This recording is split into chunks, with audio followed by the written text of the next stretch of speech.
Welcome to நம்ம சமையல். இப்போ நம்ம செய்ய போகிறது வந்து கரண்டி துவையல். கரண்டியை ஃபஸ்ட்டு நல்லா சுத்தம் பண்ணிட்டு நல்லெண்ணெய் ஊற்றி நல்லா வதக்கிடணும். இதுக்குன்னா நம்ம வந்து 2 in 1 மாதிரி செய்ய போகிறோம். இந்த எண்ணெய் வந்து கால் வலிக்கு ரொம்ப நல்லது. அதனால் கொஞ்சம் கூடவே நல்லெண்ணெய் ஊற்றி நல்லா வதக்கிடணும். அப்புறம் தேவையான பொருள் வந்து கருவேப்பிலை, பட்டை மிளகாய், வெங்காயம், வெள்ளைப்பூடு, அப்புறம் கடுகு, உளுந்தம்பருப்பு, சீரகம். பாருங்கள், அந்த எண்ணெயை இப்போ நான் வந்து கொஞ்சமாக கலர் மாறி கருப்பு கலரில் ஆயிரும்.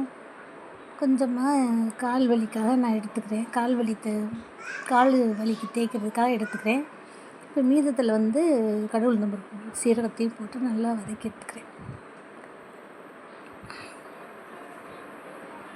இப்போ நம்ம அந்த எண்ணெயை எடுத்து மூடி வச்சிடலாம்.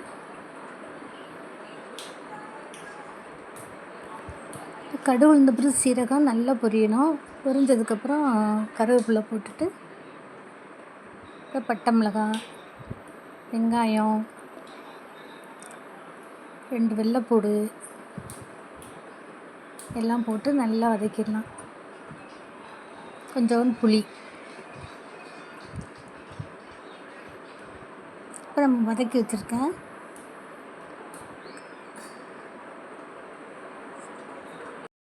பிரண்டையும் போட்டு நல்லா வதக்கிடலாம்.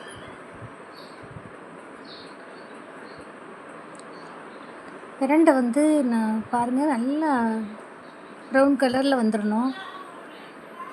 அப்புறம் உப்பு போட்டு கொஞ்சமாக வெல்லம் போட்டுடணும். அரைச்சாச்சு நம்ம மிக்சியில் வச்சு.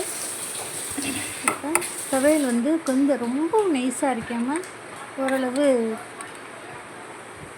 இந்த மாதிரி அரைக்கணும். ரொம்பவும் நைஸ் அரைச்சா ஒரு மாதிரி நல்லா இருக்காது. நைஸ் பதத்துக்கு முன்னாடி அரைக்கணும். இப்போ பிரண்டை துவையல் ரெடி ஆயிடுச்சு.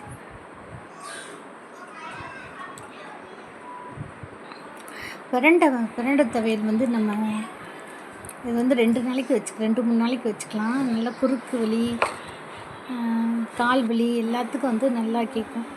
நம்ம அடுத்து வந்து சக்கரவள்ளி கிழங்கு சுடுறோம். சக்கரவள்ளி கிழங்கு அவிக்கிறத விட